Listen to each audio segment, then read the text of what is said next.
They were once the queens of an entire generation.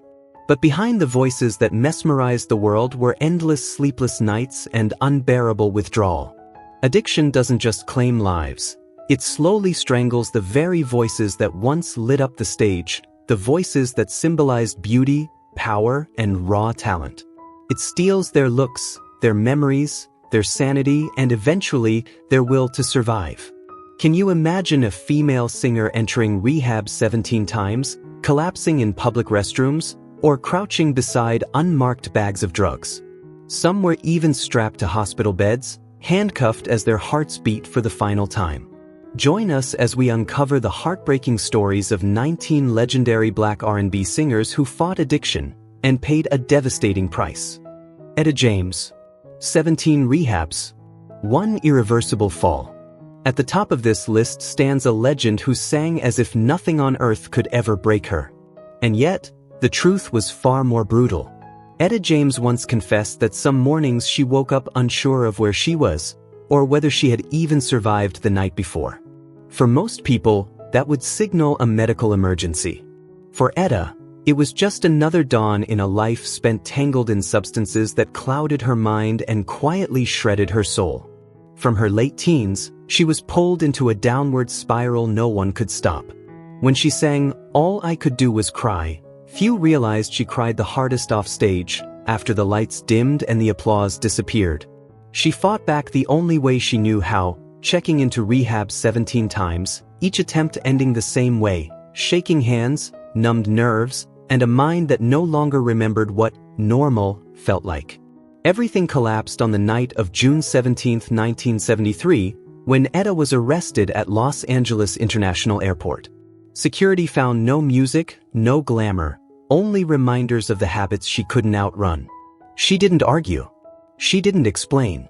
She simply held out her wrists to be cuffed. The court later ordered her to wear an electronic ankle monitor, confining her for months. Those close to her rarely speak of the image that followed. Etta James alone in a small rented apartment in Compton, cigarette in hand, ankle monitor blinking, staring out the window as if the world had already moved on without her. In her final years, the damage deepened. She forgot lyrics. She failed to recognize her own voice on old records. Sometimes she'd sit for hours with headphones on, smiling faintly, like someone lost inside their own memories. Etta James passed away in 2012. When the news broke, the world remembered a queen of R&B, a powerhouse voice, an unbreakable musical force. But those who truly followed her story remember something else entirely. Some voices are so powerful, so beautiful, that even the people who carry them can't survive the weight forever, because every note reopens wounds that never fully heal. Billie Holiday, the addict chained to a hospital bed. The next tragedy belongs to a woman who once carried the soul of a generation, only to die in silence, guarded like a criminal in her final hours. Billie Holiday was addicted from a painfully young age, but who could truly blame her? When pain becomes your only companion, you'll reach for anything that dulls the ache. In a world where Black women were never allowed to be fragile, substances that erased memory and softened fear became her last refuge. Billie wasn't an icon because of glamour or grand performances. She was a legend because her voice told the truth. Every crack, every tremble carried a lifetime of suffering. Strange Fruit wasn't just a song. It was an open wound, a blade pressed straight into America's conscience. And for daring to sing it, she paid dearly. Surveillance followed her. Performance bans shut her out. The grand stages disappeared, replaced by smoke-filled bars where her words were drowned in liquor and noise. To survive the spotlight, Billie leaned on substances that kept her steady, held back the tears, numbed the fear, stitched her broken heart together just long enough to stand and sing. Some nights, she stepped on stage barely conscious. Other nights, withdrawal stole her lyrics mid-song. Those closest to her said Billie had been dying for years, her body just hadn't stopped yet. By May 1959, she was admitted to Knickerbocker Hospital in unbearable condition. Her lungs were failing, her abdomen swollen, her skin ghostly pale, her heartbeat so faint it was nearly impossible to measure.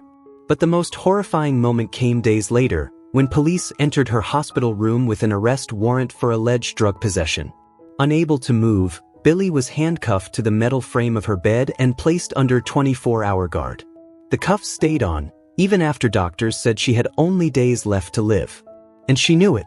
A nurse later recalled that Billie said nothing that afternoon. She simply stared out the window, her eyes cloudy, as if waiting for someone to come save her. No one ever did. On the morning of July 17, 1959, Billie Holiday took her final breath, still under guard. Her bank account held less than $1. No grand farewell. No music. No one at her side. Just a cold hospital bed, a soul judged before death, and a world still learning how to treat those who speak uncomfortable truths. And yet, whenever Strange Fruit begins to play, the room goes silent. Not because the song is beautiful, but because something in that voice still breathes, still aches, still screams from beyond. That's why Billie Holiday never truly disappeared. Florence Ballard. Once, she stood in the spotlight beside Diana Ross and Mary Wilson, helping ignite America with songs that set concert halls on fire. The Supremes weren't just a girl group, they were a cultural force, a symbol of an era. And Florence, with her warm, soulful voice and those dreamy eyes, was the emotional core of it all. But fame is fragile. And for Florence, the light faded fast. In 1967, after bitter internal conflicts, she was pushed out of the group she helped build. That moment didn't just end her career, it erased her identity. She was no longer Florence of the Supremes. She was just Florence, unemployed, forgotten, and too exhausted to even feel angry. Alcohol became her shelter, morning, afternoon, night, a thin, numbing blanket laid over memories that were slowly rotting away. In 1971, after being rejected for a small nightclub gig because she no longer fit the market image, Florence went home alone. She sat in her living room, drained an entire bottle of cheap liquor, then wandered into her snow-covered yard just to cry. The next morning, a neighbor found her asleep on a bench outside, hair tangled, face swollen, still clutching an old Supremes album, as if it were the only proof she had ever existed. When she was invited back onto the stage, Florence often appeared barely conscious. Fans who once adored her quietly slipped out of the front rows. She forgot lyrics. She stumbled. Sometimes she sang through tears, with no clear reason why. No one called it art anymore. No one waited. By the end of her life, Florence Ballard was living on public assistance. At one point, she stood in court fighting for custody of her children with only a few $100s to her name. In 1976, she was hospitalized with kidney failure and severe inflammation of the aorta. When she died, Florence Ballard had exactly $1,823 in her bank account. No record label sent flowers. No celebrities came to the funeral. And perhaps the most terrifying part isn't how she died, but how someone who once moved an entire nation was forced to live as if she had never existed at all. Tammi Terrell. In the late 1960s, pills quietly erased her pain, one dose at a time. There was no one in America who didn't know her name. Tammi Terrell was Motown's youngest rising star, the radiant voice pushed to the forefront, and the irreplaceable other half of the legendary duets with Marvin Gaye.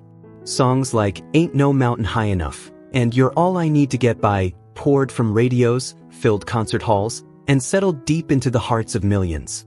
But while the world saw light, joy, and romance, Tammi lived in growing silence and confusion, her life increasingly tethered to pills that seemed harmless at first, yet slowly pulled her away from herself. It began in 1965. Relentless touring brought chronic insomnia, splitting headaches, and exhaustion so overwhelming she could barely get out of bed.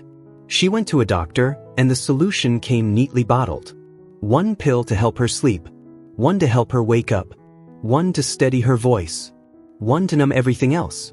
Within months, the doses had to be increased. Within a year, Tammi no longer knew where the medicine ended and where she began.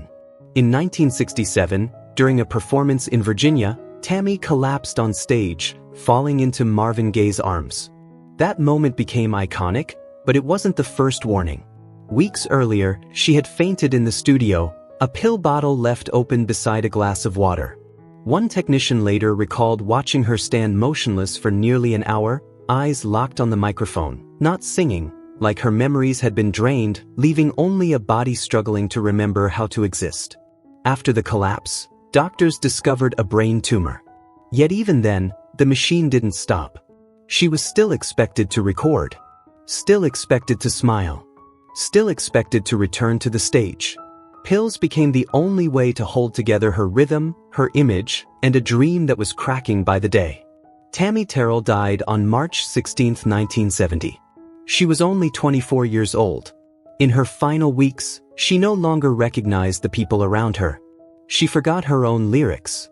Officially, she died of illness.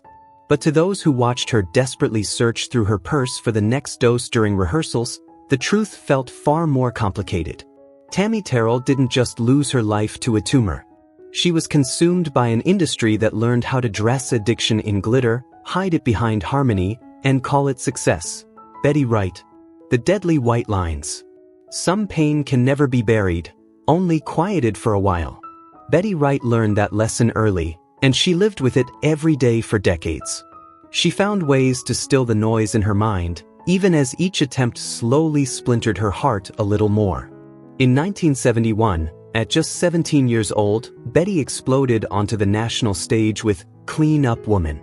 The record sold over 1 million copies and crowned her as the young voice of Southern R&B, raw, honest, and fearless.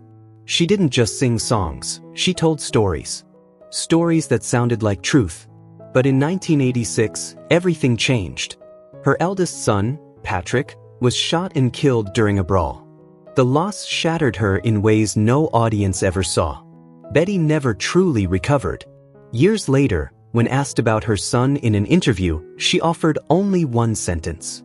"I had to find a way not to go crazy." That way, for her, became substances that slid into her veins, muting the screams in her head, dulling the memories, silencing even the voice of a child who would never come home. At first, her family and team thought she was simply grieving. But grief doesn't usually linger like this. In 1989, Betty was invited to record at a Miami studio. For 4 hours, she didn't sing a single note. She sat by the window, staring into nothing, hands shaking, breath heavy. When an assistant checked on her, they found a small note tucked into her pocket. Handwritten. Just 3 words. "Just this once." No one asked questions. No one dared to. The years that followed came in waves. Some days she seemed stronger, almost free. Other days, a memorial date, an old photograph, or a familiar melody was enough to make everything collapse all over again. Betty Wright passed away on May 10, 2020, from cancer. But those who truly loved her knew the truth. Her dying had begun long before. It began the day she lost her child. The day she lost herself. The day music, no matter how powerful, could no longer save the woman whose voice once carried an entire generation. Betty Davis was a ferocious funk icon who burned brightly in the early 1970s, not just because of her razor-sharp voice, but because of her unapologetic, gender-liberating performances that made radio stations too afraid to play her music. Once married to Miles Davis and praised by Jimi Hendrix, she shook the funk world with nothing more than a raw growl and an unfiltered presence. She was the first woman bold enough to place black female power front and center on album covers. No disguise, no compromise, no permission asked. But that fire came at a cost. Labeled too dangerous for young audiences and rejected by record labels, Betty was slowly pushed out of the spotlight. By 1980, she vanished from the music industry completely. No more albums, no more performances, no explanations. What few people knew was that behind the silence lived deep depression, shattered trust, and a growing dependence on substances that helped blur painful memories she no longer had the strength to face. A close friend once recalled visiting her in 1986, waiting nearly an hour outside her Pittsburgh apartment because Betty couldn't get out of bed. When she finally opened the door, her hair was tangled, dark circles framed her eyes, and her hands trembled. She spoke only one sentence. "I've lived long enough to know that no one really wants to hear the truth." In her later years, Betty Davis chose isolation, No interviews, no performances, no new music, almost no contact with the outside world. When she passed away in 2022, many said she had disappeared long before then. From the moment she stopped believing that music could save a woman who was too strong to be forgiven, and too exhausted to keep fighting. Phyllis Hyman. The dangerous silence. Some voices stun the world with their perfection, yet that very perfection can become impossible to carry in a life full of fractures. Phyllis Hyman was one of those voices. In the 1980s, she was a crown jewel of soul music, blessed with a rich, commanding sound so powerful it could hush an entire auditorium with a single note. She shared stages with Dionne Warwick, was hailed by Natalie Cole as the strongest female voice since Aretha Franklin, and was seen by black critics in New York as the future of soul. But when the spotlight faded, Phyllis disappeared into a long, quiet unraveling, one no one recognized as a warning. By the mid-1980s, she was battling severe mood disorders, sinking into cycles of emptiness, sleepless nights, and raw irritability. Doctors prescribed pills. She poured drinks. Anything to steal a few hours of peace from a mind that never stopped consuming itself. At one point, her family had to pull her out of the studio. She couldn't finish a 3-minute recording. In a Detroit hotel room, Phyllis locked herself away. She stopped eating. She ignored calls. She shut out her manager. All she did was sit and write the same sentence over and over in her diary. I tried. But it's still not enough. Near the end of her life, she repeated a haunting line backstage, like a broken prayer. I want to rest for a long time, but I don't know how to stop. On June 30, 1995, just hours before she was scheduled to perform at the Apollo Theater, Phyllis Hyman was found unconscious in her Manhattan apartment. On the table lay her final words: no blame, no anger, no accusations. Only a quiet request to be allowed to leave in silence. She was 45 years old. The day her new album was released, there were no promotional speeches. No announcements. Just an audience standing beneath the Apollo marquee that night, waiting for stage lights that would never come on, slowly realizing that some voices, when they fall silent, leave a void far greater than any applause. Mary Wells. When the glass became the final microphone. Some voices once made all of America stop and listen. Mary Wells was one of them. In 1964, when My Guy soared to #1 on the Billboard charts, Mary became the first female artist to carry Motown into the spotlight. During the label's golden age of modern soul, she was crowned the First Lady of Motown, her voice soft, tender, and unforgettable. But fame doesn't always linger. In her early 20s, contract disputes led Mary to walk away from Motown, believing bigger labels and brighter success awaited her. Life, however, refused to follow the melody she once sang. By the late 1960s, her star began to dim. New albums failed to connect. Performance offers slowed. Each stage felt colder than the last. That's when alcohol quietly entered her life. At first, just a few drinks to numb the sting of empty rooms and fading applause. By the end of the decade, the bottle had begun to replace the microphone. Witnesses recall a haunting moment during a 1983 show in Ohio.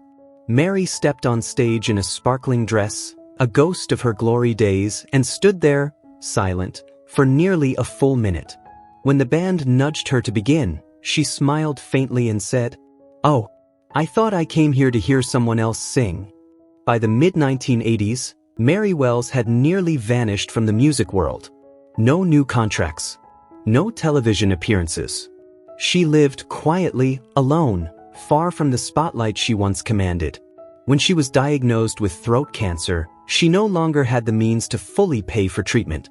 Motown did offer help, but it came late and covered only part of the cost. Mary Wells passed away on July 26, 1992. No stage lights marked her final return. But her voice, gentle, aching, and full of soul, still lingers.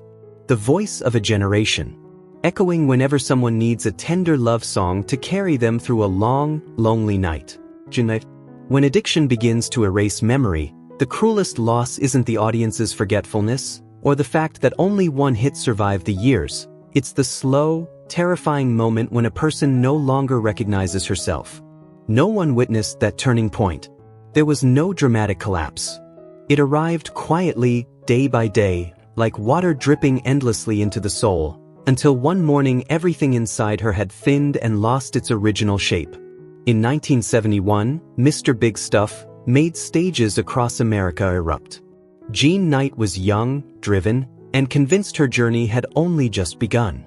But what followed wasn't a string of triumphs, it was a widening silence. She drank to fill the emptiness. When alcohol stopped calming her shaking hands and fractured thoughts, stronger substances took its place. Soon, small pills appeared everywhere, her purse, her coat pockets, her dressing table, until they became as essential as the microphone itself. One autumn day in 1991, at a small community show in Baton Rouge, Jean stood motionless on stage for nearly 10 minutes, staring into space while the band played the intro to the very song that once made her famous. When someone finally approached her, she turned with confusion in her eyes and whispered, "Which show are we rehearsing for?" It wasn't a joke.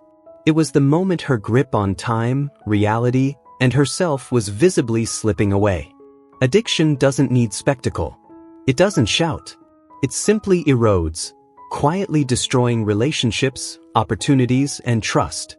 People kept hoping she'd show up on time, remember the lyrics, return to who she once was. But Jean could no longer work. The invitations stopped coming. The world still loved the song, but no longer knew how to love the woman who had sung it with her whole heart and the belief that she was meant for more than one record. Jean Knight passed away in 2023. No spotlight. No farewell stage. Just old Louisiana bars where Mr. Big Stuff still plays, and someone, somewhere, falls silent, knowing that behind every lyric was a life that slowly fell apart, unnoticed. Miki Howard. There came a point when Miki Howard could no longer recognize her own reflection. Once hailed as the honey-smooth voice of 1980s R&B, often compared to Etta Baker, she filled the Billboard charts with timeless love songs and stood as a graceful yet powerful symbol of Black womanhood. Her voice was soft, soulful, unforgettable. But when the spotlight dimmed and the record deals dried up, the silence became unbearable. Miki turned to what she called a mental break, something meant to help her cope with the pressure. At first, it offered relief. Then it swallowed her whole. She stopped showing up to performances. Rumors spread that she had quietly retired to heal. The truth was far more devastating. Miki was drifting from city to city, homeless. No manager, no assistant, not even a phone. Just a once famous voice lost in the crowd. Sometime in the mid-2000s, she was found unconscious in a public restroom in Los Angeles, slumped beside a worn-out handbag. No ID. No one who recognized her. When she woke up in the hospital, it took nearly 2 days for her to remember her own name. A doctor handed her an old photograph. She stared at it, burst into tears, and whispered, "Was I really that person?" Addiction didn't just nearly take her life. It stripped away her voice, her memories, and the identity that once carried her so confidently across glittering stages. Miki Howard didn't have to die to lose everything. She simply had to forget who she once was. And as heartbreaking as her story is, it's almost hard to believe, but the next woman fell even further. She was so far gone, no one recognized her at all. Natalie Cole. The daughter of a legend, Nat King Cole, who once soared on a voice as clear as crystal. Natalie proved early on that she was more than a famous last name. Her solo career exploded, her elegance lit up every stage, and for a moment, it seemed nothing could touch her. But behind the glamour lived a brutal truth. Needles hidden in hotel bathrooms. Bruises tucked beneath velvet sleeves. Hospital records quietly revealing that for years, the only thing she allowed into her body was something no one dared to speak out loud.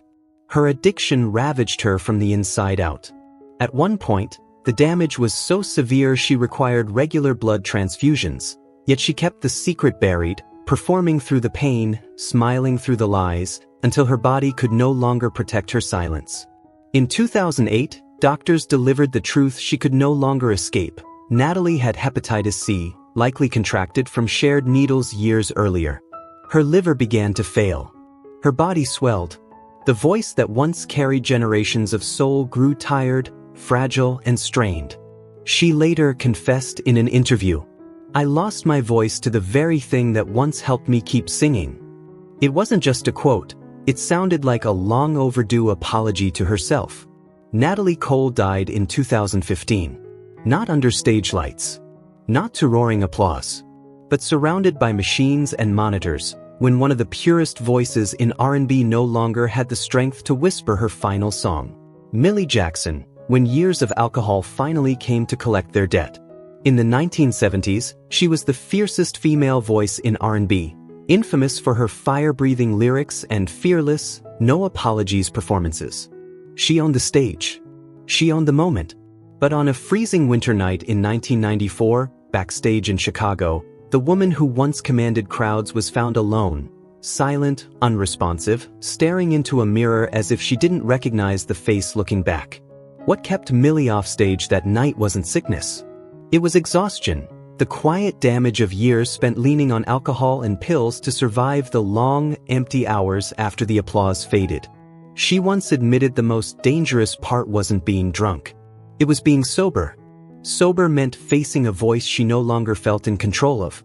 There were nights she sang for 3 shows in a row and couldn't remember a single lyric the next morning. Addiction didn't destroy her career in one dramatic collapse.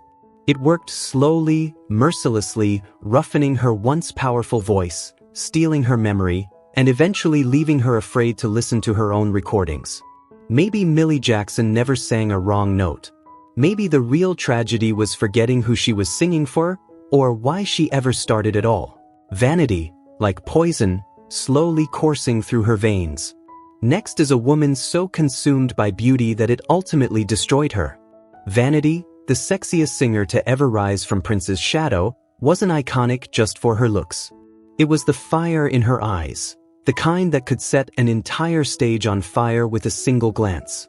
But that fire wasn't strong enough to save her from the darkness she created. By the late 1980s, Vanity turned to stimulants to stay thin. Then she took more just to sleep. More to forget. More to walk into the studio without the haunting fear that the world was already moving on without her. One night in Las Vegas, she collapsed in her dressing room, just 5 minutes after stepping on stage. Paramedics rushed her to the hospital. Her heart was unstable. Her lungs were failing. Doctors had no idea she'd been living this way for years. By 1994, her kidneys were shutting down. Doctors warned her, if she didn't stop, she wouldn't live to see another fall season. And yet, when she woke up from her first dialysis treatment, the only question she asked was, "Am I still beautiful?" Addiction had taken her voice. And worse, it had stolen the pride that once allowed her to stand before roaring crowds, needing no introduction at all. LaVern Baker didn't lose her legs overnight. She lost them one drink at a time. Some people fall once and never get back up. For LaVern Baker, the fall was slow and quiet, measured in lonely nights and glasses poured to soften the silence after the phone stopped ringing. Once, she had been a blazing star of rhythm and blues, topping the charts before Motown was even born. Her voice was bold, joyful, unforgettable. But by the late 1970s, disco and funk had taken over, and LaVern was pushed aside. No stage. No record label. Just a small apartment, a radio, and a steady stream of alcohol, from morning until night, used not to get drunk, but to make time move faster. She never called it addiction. To her, it was survival. A way to numb the ache of being forgotten. In 1994, during a rare appearance in Atlantic City, her body finally gave up. Years of heavy drinking had damaged her blood vessels, slowly paralyzing her legs. Within months, doctors had no choice but to amputate both of them. When LaVern woke up from surgery, she didn't scream. She didn't cry. She simply stared out the window, let out a long breath, and whispered, "The stage left me a long time ago. I was the one who came too late." Barbara Lewis. There are quiet rooms in the world where once powerful voices go to disappear. Barbara Lewis lived in one of them, tucked away in a cold Michigan town where winters seemed endless and memories slowly froze over. In the 1960s, she was pure gold. Her voice soared through radios with "Hello Stranger," a tender, aching sound that could soften even the hardest hearts. She wasn't just a singer, she was a feeling, a moment, a voice people leaned into when love felt fragile. But fame didn't abandon Barbara. She slipped away from it herself. By the early 1980s, her world had narrowed to silence. Anxiety, depression, and a growing dependence on sleeping pills slowly closed in. What started as a way to find rest became the only thing that dulled the pain of feeling invisible. People whispered that she wouldn't leave her house for weeks. No phone calls, no visitors, no light from the outside world. Then came the moment that shattered anyone who heard it. A reporter once arrived to interview her for the 30th anniversary of Hello Stranger. Barbara opened the door, her eyes distant, her voice barely there. She paused, then asked softly, "Are you sure I sang that song?" Addiction didn't take her life, but it took something just as devastating. Her voice, her memories, and the certainty that she had ever been heard at all. Think this list has already hit rock bottom? Think again. What's coming next feels less like tragedy and more like a curse hiding in plain sight.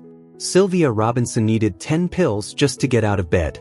No one ever imagined that the woman who helped give birth to hip-hop would one day struggle simply to wake up without crying in pain. Sylvia Robinson, the visionary behind Rapper's Delight, the woman forever crowned the godmother of hip-hop, spent her final years trapped inside her own body. After decades of building Sugar Hill Records, surviving brutal legal battles, personal heartbreak, and crushing financial pressure, her body finally gave out.